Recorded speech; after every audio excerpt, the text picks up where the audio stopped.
So please welcome from somewhere in Los Angeles County, New Deal Studios, Matt Gratzner. Thank you. Thank you very much, and thank you for coming. A few things. One, not to contradict Michael, we actually had scaled our studio down before the holidays, and we are kind of all over there. We're a little more virtual, not virtual reality, but that too. Virtual, because I'll show a quick demo reel of our work or what our background was initially, but basically, we're not in Sylmar anymore. By the way, a lovely town, if you ever have a chance to go. No, it's great. We used to be in the marina for like 16 years. Anyway, the company I founded was with Ian Hunter and Shannon Gans, our partners, and New Deal Studios. We started as, it was originally like Hunter Gratzner Industries back in '95, and our focus was miniature effects and art direction and production, because I thought, what a novel idea to start a miniature effects company when so many people are doing that, and I think it was like digital revolution at that time. So at any rate, and we evolved throughout the history of the company. We were doing primarily, we did a lot of digital work as well, but one of the things that was always our thrust in any kind of storytelling, filmmaking, was to tell a story or to help support the story using visual effects. And that meant that the visual effects should never stand on their own or feel like it was a gimmick or jingly keys, to put it mildly. So a lot of the work we did was practical. We mixed practical with digital. I'm going to show you a quick demo reel. It's not VR, but just to get a sense of the stuff we've done and how we've kind of progressed and how I've progressed, both directing traditional films as well as VR. So we'll see if this keynote works. And by the way, I came from the East Coast, so if I'm a little jet lagged, no different than any other day. So.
what that has to do with virtual reality is absolutely nothing, but they're really cool shots. No, so I come from a background of traditional production. I've directed a couple features that are in post and some other stuff. But the reason I show it is because VR, the focus that I'm taking, or the mantle I'm taking with virtual reality, is there's, of course, many, many different types of VR. There is fully CG VR that has real-time rendering, which, as far as I'm concerned, is kind of like the most virtual reality of virtual reality, because you can move in a Z-axis, you can move around, you're looking at the different things guides the film. In other words, if you had a chance to see Oculus Story Studios' Henry, or some of the other pictures they're doing, like if you're looking in a specific direction and something's supposed to happen here, it doesn't happen until you look at it. It's a real-time render. Pretty exciting stuff. The challenge with that kind of technology is the computer you need to drive it is huge.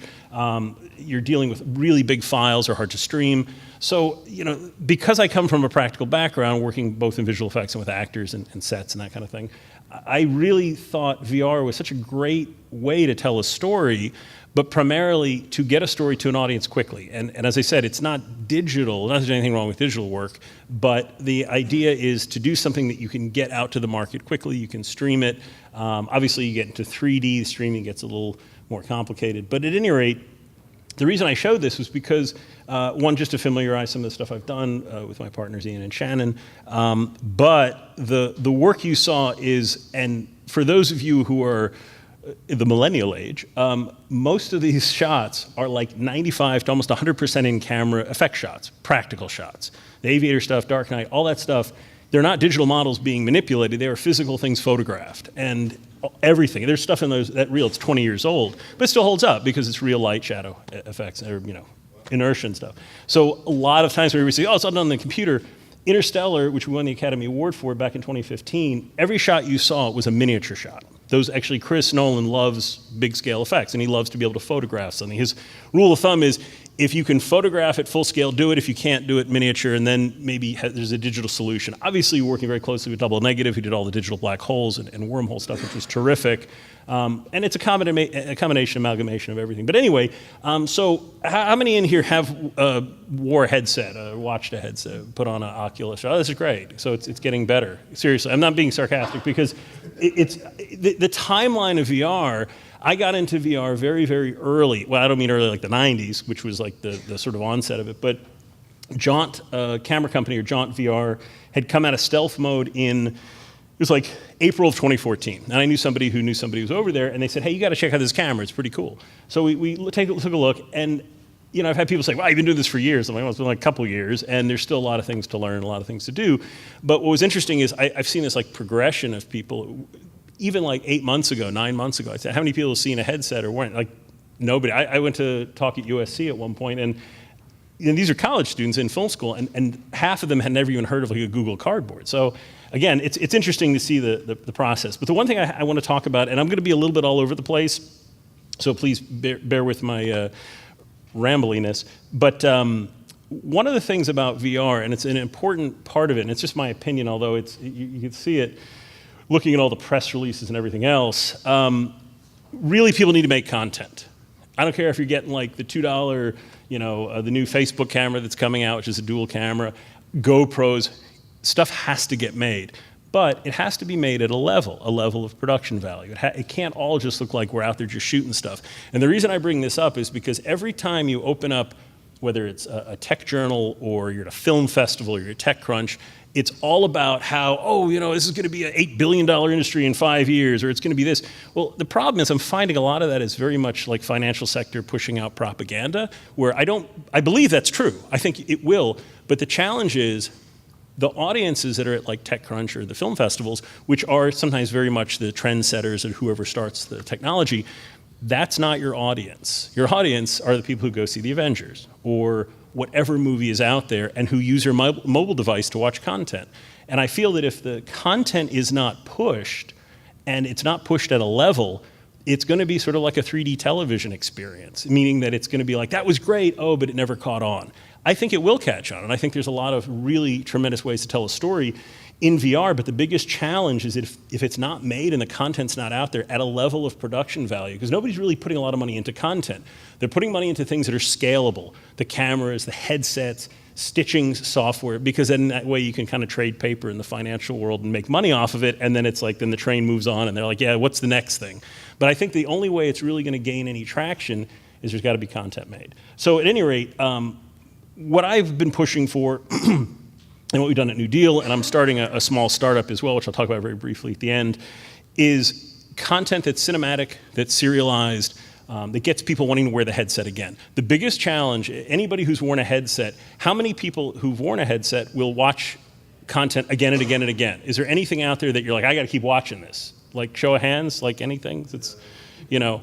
So I'm not trying to make a point or bash it, it's just, I feel that you've got to have a reason to go back into it. Like for instance, you watch Game of Thrones because like on the hour, every hour, there's like a beheading or nudity or whatever, but you watch House of, okay, so people watch that, but you watch House of Cards that has no visual effects, that has no like big scale set design or any of that stuff. You watch it because the stories are good and the content is good. And so VR has to get into that loop where you're watching a story because it's really good and you're engaged by the people and the characters and what's going on, because that is the biggest hurdle in VR. I don't care what anybody says. Yes, for gaming, you're going to have people wear a headset and you're going to play a game for like 17,000 hours straight because that's what you do in games. I mean, you know, I don't, but some people do. And for gaming, it is pretty terrific. If you're in some of those first-person shooters, other than the fact that you'll probably either have like PTSD or become a serial killer, it's a really... It's terrible, but it's true. So the thing about VR and headsets is that for VR to work, that hurdle and that barrier of entry is in fact the headset. So you've got to have people keep going back. I got to kind of rifle through this. I don't want to like ramble on about stuff. So I got a chance. I worked with John. We did a thing called The Mission. And my partner Ian did a thing called Kaiju Fury, which was quite a while ago as well. I worked with IM360, which we used their GoPro rigs. The Jaunt rig at the time was a series of 14 GoPros. It was pretty cool. It was an interesting concept. IM360, it's like a modified Google camera. But then I shot with their 360 camera rig. And then I also shot with the prototype of the Nokia Ozo camera. It still was tethered at the time. It was very, very early stage stuff. But it was interesting. So I think the cameras out there are really cool. The biggest challenge also with the camera systems are, I come from a business of photographing on film that then transitioned into digital, like Red cameras, Alexas, that kind of thing. And we're dealing with things where we're like, we got to make the images even better, and 8 like K, and it's got to be so good, and it's got. And then also the VR cameras, and it's like looking at a ViewMaster viewer. I mean, it's like the stuff is not at that level yet, and it's tough. I mean, there's a couple of things. I know Radium Imaging has the Codex cameras, and those are pretty terrific. And there's a lot of cameras out there, but it's getting a camera that you can process the material fast. And so, and again, all part of the process. But regardless of that, and I know everybody here is probably focusing more on the tech, at least to some degree, but at the end of the day, it really is all about the storytelling, because I know from my experience on working on big Hollywood films and small independents, that at the end of the day, no matter how good the visual effects are, if people aren't hooked into the story, it doesn't matter. I used to joke, and still do, not very popular with certain studios, but that some of my best work is in some of the worst movies, and not the ones in the reel. Those movies are great, but there's certain movies, like you put your heart and soul into something, and then you read the script and like, wow, it's not as good as it should be, or how did this get greenlit? But the point is an audience, especially now, and they're very technologically savvy, they'll forego, or they'll sort of turn a blind eye to maybe effects or technology that's not as good. I always hear about the stitching. Oh, it's all about the stitching. We got to make the stitching perfect. Let me tell you something. If the stitching is really perfect and the movies are bad, nobody's gonna care. They just won't. It won't be anything that's that interesting. So, at the end of the day, it is really important to get people hooked into the story and to be pushing for what's what. And I'm gonna, as I said, jump around a little. I got to go from like a keynote to like colorize and kind of show some stuff on that. It's the only way I can show kind of a VR, just some snippets of some stuff we've done. But the thing is, and Michael had mentioned there's no rules. I agree, there's no rules, but then there's also certain rules. The rules of human nature. Look. Greek tragedy, Shakespearean drama, vaudeville, you get into the silent era, you get into color films, you get into all these different things. At the end of the day, it's still a linear narrative to some degree. And I don't think that's going to change. I think maybe the way you tell the story will change. I think maybe the way you present a story could change. But at the end of the day, it's always still going to be a linear narrative that affects you emotionally. the rules again, and I'll talk about those a little bit. It always has to be first person. You can't cut. You can't move the camera. We did everything. I did all that stuff on the mission. I said, well, you got to be able to do more than that. So I'm going to show a couple quick clips. This is the mission. This was done, as I said, back in 2014. Funny enough, I'm still finishing this film. I cut a trailer for Jaunt, and they were like, well, that's good enough. I'm like, no, I got a 6-minute film. So I'm kind of taking it back and finishing it. But anyway, so the way we shot this is it is truly, I'm going to probably turn the sound down because it'll completely drown out anything I say. So this was shot true 360, meaning that essentially we're not shooting separate photographic plates. Again, I apologize, it's a little tricky to do full scale. Oh, maybe it froze. Wouldn't that suck? Yeah.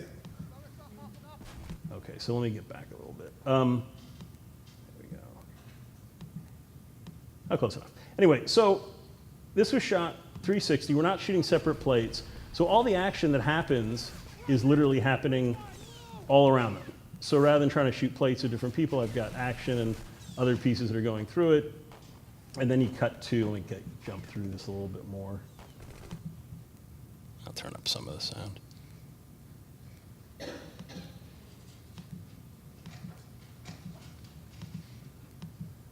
Sorry, there's just no real easy way to do this because it's not like it's within the quick time. So for instance, like this shot where we have a bunch of guys in the tank, we're literally running through this footage, or excuse me, running through production. Real time, this actually would probably be good enough.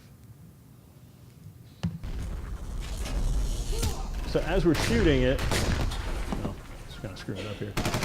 So we're getting, we're literally moving the camera, we're getting the tank going, we're getting all the guys going. And then I shot 2 cameras at once so we could jump into a close-up of the camera, the tank. And this is a real tank, no CG, no all the stuff like the tank. That was fun. And then we go in the tank, and I'm sorry, it's a little jerky, I'm just moving it around. But like, so if you have your head, you can go around and go, oh, look, here's like the guy driving the tank. And so the idea is you're following the action. So we're following him. Let me get back up here. So these guys exit the tank, we come up here. And I find that people actually do, even though we're doing a cut, they follow it. Okay, now we're back out of the tank, we're shooting more stuff. I mean, you get the idea. So the thing that I point out is that there's a lot of VR that's doing like multiple plates where you're shooting background, foreground, midground, which is good for focus and stitching and such. The challenge with that is that you lose sort of the visceral action of shooting a real movie. So Jaunt was really accommodating. Their cameras actually did quite well. We had written the script. Joe Kanarick, who's in the audience somewhere, and his writing partner, Ryan Gaudet, put together the script. I went through it and tried to make it more VR. And I'm just going to cut to the chase with the mission. So when we did this, they came out of stealth mode in 2014 in May. I met them in June, or late June. And then we had about 3 weeks to write the script, put it together, and I had 2 days to shoot it. So it was a very short time. And when we presented the script, it starts with like you're a OSS operative coming in on a parachute, and I was explaining how we're going to do it, and they're like, well, how are you doing the parachute? Is that all CG? I said, no, we're going to hook it on a parachute and drop it from like 100 feet with a cable. And they were like, oh, but that's not going to work. He said, oh, it'll work fine. And then I, of course, asked how many cameras they had, which they didn't find too much confidence in that. And I said, we'll just bring them all. And we didn't break anything. They were very accommodating. It worked out quite well. But the point I'm making is we were shooting everything in camera. So explosions, all this stuff was in camera 360, and it actually worked quite well. And then jumping, oh no, the password. Okay, everybody close your eyes, don't see my password. So, okay, that's right. So, 1, 2, 3, 4, really? So, at any rate, so then we shot this. We shot some live streaming sports and other things. And then I shot this music video for a young indie band called Galvanized Souls, which was a lot of fun. And this was great. And I shot this with the IM360 rigs, which really were just GoPros, 6 GoPro rig. Challenges with the GoPros. The mission is 360 3D. It's stereo. The music video is monoscopic. And what I found that was interesting is, yes, there is a difference when you watch both. The thing about monoscopic VR is unless you're really stabilizing camera moves and your stitching is really solid and it's like not jarring your eyes, it's really better a lot of times to do the monoscopic. People get less motion sick, they get less headaches, it's a lot less eye strain, because what you're doing is you're trying to project a 3D image, or you're trying to give a left and right eye. A left and right eye traditional, I'm not going to go on a whole thing about 3D, but a traditional left and right eye in 3D, you're one field of view. With 360, you were trying to capture 360 degrees. So the mathematics behind how to get the proper interocular, how to get the proper convergence is very, very complicated, and it takes a lot of work in post to get things to really work. I do think the Nokia camera is very good with stitching, and they're very good with their 3D, but it still sometimes has a little bit of eye strain. So anytime I'm shooting 2D, I'm always trying to make it so that it feels like 3D, where there's a lot of stuff going on, but it's not poking you in the eye, but gives you an impression that it has a lot of depth. And so for this one, and again, I'm going to skip through it a little bit here and cut through. So the idea was a music video. All the music videos I had seen to date, and this was done last year, were very much, okay, we have a camera on a tripod, and there's a bunch of band members playing, and we're all kind of around them, and they're doing their thing. And these guys were very self-deprecating, they're very funny, and their temperament reminded me of like a rock band, like Beastie Boys or not rock band, but like Foo Fighters or Van Halen. So I wrote up this thing. I said, well, why don't we do something which is much more story-driven, old-school narrative? So we did. So it goes from place to place, and I'm colorizing, not skipping through. So let's just get through. So we're kind of traveling through, and so there's this kind of maniacal director character in it that's. Sorry, I'm just skipping through to some stuff. So we go from like them trying to be a boy band to we put them in this whole Robin Hood scene where we built like the whole set. That'll flash to this. So just to give you an idea. We're in this set, and this was built, this is a castle set. And again, it's 360, so everything you see is happening in 360. Camera starts to move, which draws your eye to the doors, the band comes in. And I find cutting does work, it's not too jarring, especially if you're focused on a specific thing. So if you're looking at the band, a cut, you're normally used to seeing cuts. But in this case, I cut all this stuff in Final Cut, and I'm doing a lot of speed ramps and other things that you would traditionally do with any video project. But in VR, it actually works quite well. So you do like a lot of sword fighting, and you go from here to like sort of a 1970s cop drama, because why not? And then this is kind of cool. Let's see, this. So we mount it to a car. Like I said, I don't know if I'll be able to scrub through this quickly enough so you can see it. So we cut it to the car, and we get the two band members driving the car. And so it's like, again, it's a full 360, so you're crashing through stuff, which is kind of cool. And then we speed ramp through that, and then. And I do a lot of double cutting that you would do traditionally in action pictures. But it follows their gaze and direction. They see the car, and we jump to the cut of it continuing through the crash, which then you keep following. So it's really, truly like a 360 experience. There's a big shootout and that kind of thing. But what was cool is we did this gag where the guy pulls out a rocket launcher. And again, I'm just trying to explore how much you can do 360. Let me see if, oops, sorry. Gotta be an easy way to do this. Let's see if I can go. So he fires this rocket launcher, and we follow it. It's 100% in camera, by the way. It's not CG. It was on a wire. We painted out the wire digitally. And so we're like I said, I'm trying to do things, because I have an in-camera background, I'm trying to do things as much as I can in camera to give that visceral experience.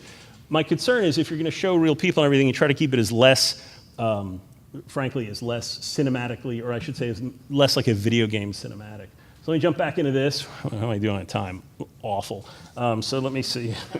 No, it's fine. Anyway, so I meet with John. They show me their demo. It was pretty cool. You're like at a skate park. You're at a concert. And it was really compelling. It was interesting. But like 12 seconds in, I said, well, what else do you have? And they said, well, no, now we're going to go to like a boxing match or something. I said, well, no, here's the thing. This is all great. I am your worst audience. I'm somebody who's worked in film for a long time. I've gone through from digital or film to digital, or from optical printing to digital compositing, and then into the 3D world where 3D got really big like 10 years ago. And I said, an audience is going to be wowed by this, but then what's next? And I said, if you're going to hook them, just like anything, people are very, very adaptive. It's going to happen, and it's going to be fast, and then they're going to be like, oh, give me more. And if like all you're doing is demos. So that's what we did. We developed the mission, as we talked about briefly, and we'll go through it a little bit. So as I said, it was shot 360, 360-degree 3D. Did as much as I could for real. Now, what's not in that cut that I realized, and it's funny, it was an older cut, we did like tracer fire that was CG, because I had to, obviously, because that would end the shoot really quick. But all the squibs and all the spark hits and everything we did. Now, mind you, as I said, it was early, so I was trying to figure out how to do this, and we had such little time. There's no time to do any fancy CNC cutting and building of camera rigs. So I kind of sketched up some ideas. We built a self-centering camera rig, very much off-the-shelf hardware, frankly, like pillow blocks and that kind of thing. Got a real parachute, pre-sprung it with fiberglass rods so it would drop. But by doing a self-centering gimbal on the shoot, or excuse me, on the rig, the camera, no matter how much the parachute moved back and forth, it stabilized the camera so you wouldn't get sick. And it actually works quite well on the descent. So then we tested a bunch of things. AJ Retano was the DP, who's also operating, is a friend of mine who works on a lot of projects. And we had rigged it to a Steadicam. It was a Steadicam Pilot. It's like their lightest thing. The thing with a Steadicam, of course, is it's all about weight, and it's weight and balance. And you're trying to take out any motion of a normal person stepping by having springs and compression, so it kind of takes out and smooths it out. The problem is the jaunt camera rig weighed like 6.5 pounds. Like, well, how do you do that when it weighs nothing?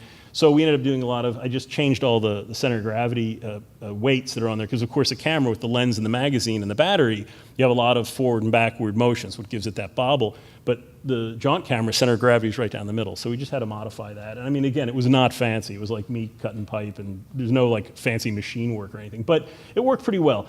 A little disorienting in the sense that everybody says you can't move the camera in VR. You can. What you don't want to ever do in VR is pan the camera or tilt the camera. If you don't have a horizon lock, you get nauseated very quickly. And especially with panning. We worked on a project, we were fixing some post for somebody. And the director insisted on panning the camera. Like, he just didn't get, he wasn't being jerky, he just didn't understand that. It's like, no, the audience pans the camera. You see 360, if there's something happening here and it moves here, you're panning it. Normally in a film, you're taking a camera and you're following it. So in VR, you're really trying to the audience becomes the camera, which is a big challenge. So in directing in VR, I started my career in theater many, many years ago back in the East Coast. And so what I found was that VR was a very interesting conglomeration, frankly, of theater and cinema, because I don't have the ability to cut to an insert. I don't have the ability to drive the audience to look where I want them to look in a cut or in a field of view. But what I can do is compose a scene. And if you've ever seen theater or seen something on stage, you do notice that, okay, it's a bunch of people on stage, I've got to look to those people. You want to avoid the gimmicks, at least I try to, where you're like, oh, you're having a guy yell louder or he's walking towards the camera, but you find that if there's something of interest, you will just look at it and watch it. So the mission, we sort of had done that, and there was no time for storyboarding, and storyboarding doesn't really necessarily work in VR.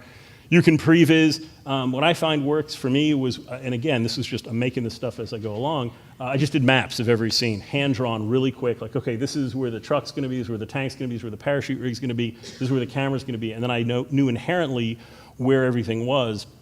And I built a very rudimentary, which I don't have a picture of, but it was a GoPro viewfinder. It was a GoPro with a viewfinding eye cup and a handle. And it was the same lensing, same field of view and everything as one of the VR cameras. So I could like pan around with and go, okay, this is sort of what we're gonna see. But it was great. I mean, it was really, really informative, not just trying to direct and get things to work, but for the actors, it was extremely exciting, because when you're on a film set, anything that's not within the field of view of a camera, grips, electricians, stands, craft service, whatever, an actor has to be focused. They have to do the performance. They have to become that character. They have to do what they have to do to keep it moving, and they have to not be distracted. Well, in VR, you can't really have anything. Now, admittedly, when we did this, it was so early, I had no idea how we were going to cut. I had no idea how we were going to do not just the editing, but the visual effects. So we really made the best effort to not have anything in camera, because I was concerned that if we had a really terrific shot, and then there was something in camera like, oh, we'll paint that stand out later.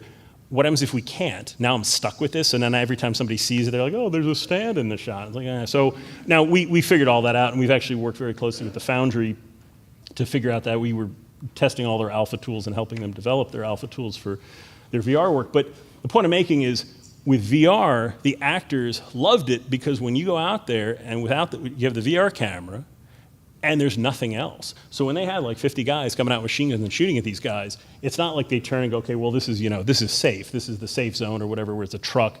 No, it like was 360. It was like they were there. So that was really cool, and it was great for getting the motivation and getting the performances. And then, as I said, we did, traditional fight scenes, that kind of thing. And it was fun. The guys had a great time. I just skip through this a little bit. This is the most ridiculous shot. We have to hide the camera, we have to hide everything. So here's like some quote unquote B-roll of some of us shooting. It's really boring, but I'll show it to you real quick. So this is basically, this was kind of a gag. Obviously I was not in the shot, but this was us doing a rehearsal to see what it would look in the timing. But this is what it all looked like from behind the scenes as we're shooting. The camera's in there. We had a guy shooting this from like hiding behind some bushes. It's really kind of goofy. But what's cool in the shot is we get into parachute drop. So this is kind of what it looked like. I mean, this is we kind of mocked this up for the B-roll so you could see. And then we just let this thing go. We had a crane up top, which we digitally painted out. And then we just dropped the thing off the deal, and it just kind of floated down. It was fun. So obviously, clearly with the people on the ground stuff, this was all just kind of a fake mock-up and such.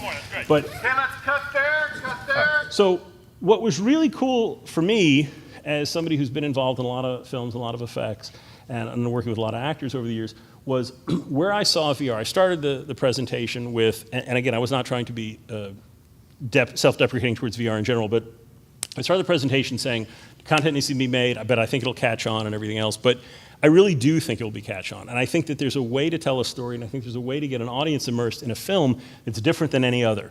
So initially I had said that, or I was told, you can't make the story anything but, it has to be first person. You can't move the camera, you can't do hard cuts. The first person thing bothered me because I'm like, okay, I get it. We can maybe flip to a first person POV, but then that means that every VR movie that's first person, you can't see your body unless you're doing some sort of CG real-time render. We're not at light field capture yet. That's a few years away. So the problem I had with first person for everything was that then that means everything is like a first person thing. It kind of feels gimmicky. You have no presence because you can't move, so you can look around, so everything's going to be kind of like a gimmick. And that means if I want to do anything that's exciting with a camera or anything else, I have to assume that that person who we are portraying in the VR is doing those things. And I didn't like it because if I wanted to shoot a shot over the two actors shooting with the camera and I wanted to feel like I was there, that means that me as this viewer has to climb up on the tank and I have to justify it, or I'm in a wheelchair on a stretcher the whole movie, which was a joke, but it was like, well, you're immobile now. So we did a test, and we did a test with a camera move, and what hit me hard was I was like, wow, this is great because it's like I'm in a movie. So I'm not saying any of this is right. I don't know. It's what I see kind of works with the stuff we're making. But what was cool is this idea of a third and first person experience where I'm putting somebody in a Hollywood film, like you're in the movie. Yes, you don't have the ability to change the story per se. It's not like you can walk up to a character and shake him or shoot him or whatever, but the whole thing is you're there and you're looking around, and it's a way to experience a piece of cinema that you've never been able to experience before. So that kind of hooked me early on the testing, but what really got me was we shot this. There was a gentleman up in Petaluma named Hans Bierbaum, who was a big reenactor, and he had a lot of the stuff. The tank we ended up bringing from Los Angeles, but we were in his living room because he has a house on this property, and I was watching the fight scene I had shot the day before. Now, mind you, I had blocked the fight. The writers did a great job writing it, and so I'm putting on the headset, and I'm watching this thing, and I had him run it 3 or 4 times just to watch it, make sure we got everything covered because we had to move on. We had already moved on. And I took the headset off, and I didn't understand why I was in somebody's living room. And that was the point where I was like, wow, I'm the guy behind the curtain always making this stuff up, and we're doing, models and digital and stuff that when I watch a film, I can always pick out the effects. And for that moment of watching something I had shot the day before, it really transported me, and I forgot where I was. And I thought, well, that's pretty good. If I'm kind of fooled by this or sucked into it, I think there's a market there. And I don't mean it in a business sense, but it is a business. Because the reality is, if VR doesn't pick up and sell, and if people aren't downloading stuff, it's great that we're all funding it for free, and it's great that commercial companies or automotive companies are putting a lot of money into these commercials, but it has to be a scalable thing where there is recurring revenue, because then it won't exist. So anyway, we did the music video, we talked about that, just some stills, and again, I'm trying to shoot everything cinematically, and we're lighting everything cinematically. You had to hide a lot of the lights. Tim Angulo was the DP on this one. He did a wonderful job hiding the lights from everything, and we did a bunch of things there. Then I shot